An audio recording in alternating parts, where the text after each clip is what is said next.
Alright, so I picked up this TW200 yesterday. It doesn't run, and supposedly the carb needs to be replaced. I do have a brand new carb that the seller gave me. There's a little bit of rust, there's a couple of things missing. So these lights don't work. Obviously things are kind of twisted a little bit. The fuel tank is just a little bit rusty.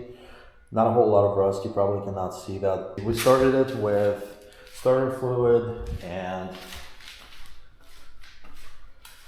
it did run for a second. So I'm gonna go ahead and take the seat off and start kind of going through it. So what I've done so far is I have checked the gas flow. I checked the gas, make sure there's no water in it. I'll show you the rust inside. You can see that there's a little bit of rust in there.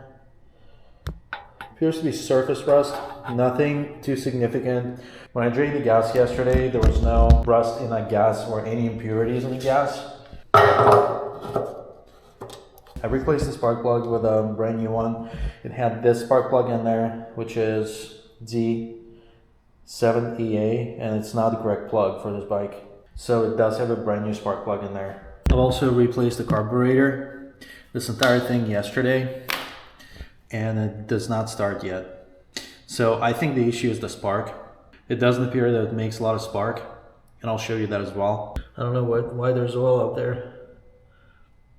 You can see it right here. So what I'm going to do next is I'm going to add a little bit more gas and test the ignition system.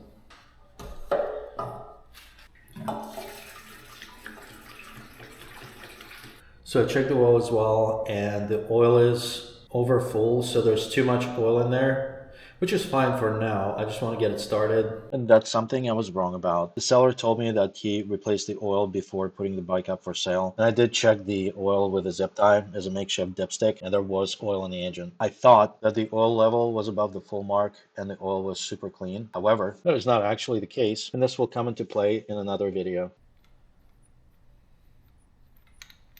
Here's the spark plug itself. It's correctly gapped.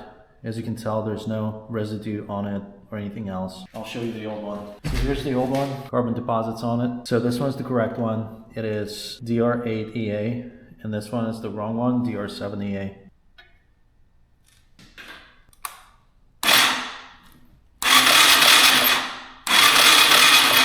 So no consistent spark. It does spark once when you first crank it, but it's supposed to consistently continue sparking. Let's take a chance and see if it fires up, which it's not going to.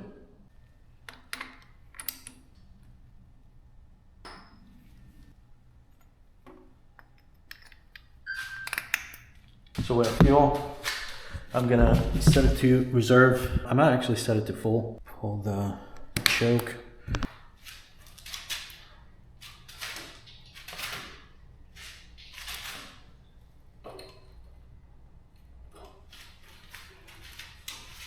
I think something came out.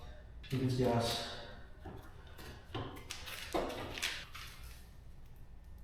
Yeah, it's definitely gas. Just make sure there are no gas leaks outside of that.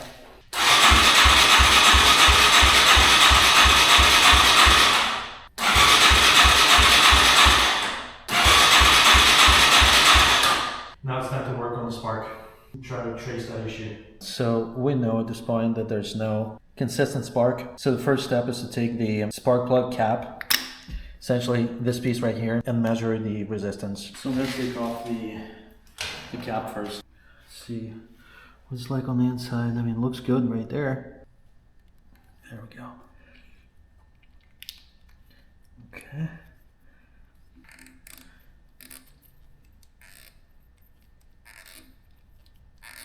Just like a nut.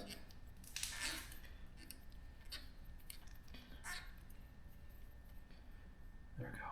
This looks fairly good, and so does this. So here's the cap, and I think I found the issue. So I'm measuring resistance of this cap, and it's supposed to be about 10,000 ohms. So we should be good on 20,000. This is the limit. So at 20,000, I'm trying to measure this. It stays at 1. So it's much higher than that. We'll go to 200,000, which is much higher than 20,000. And once again, it's the limit, nothing. So the resistance of this thing is higher than 200,000 ohms. We go to 2 million ohms and we measure it.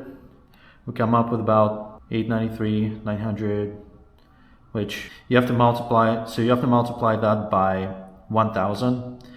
So the resistance of the spark plug cap is roughly 940,000 ohms, which is way higher than it should be.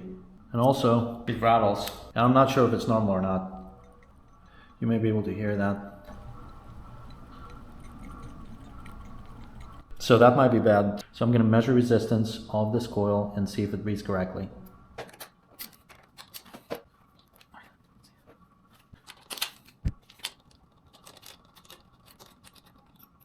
And if it does read correctly, then the spark plug cap is our problem. Or at least it's one of the problems, for sure. So, testing resistance. This primary coil is supposed to read 0.18 to 0.28 ohms. So I got my tester set on 200. I'm just going to measure the resistance between this contact here and the ground. Right there. Okay. And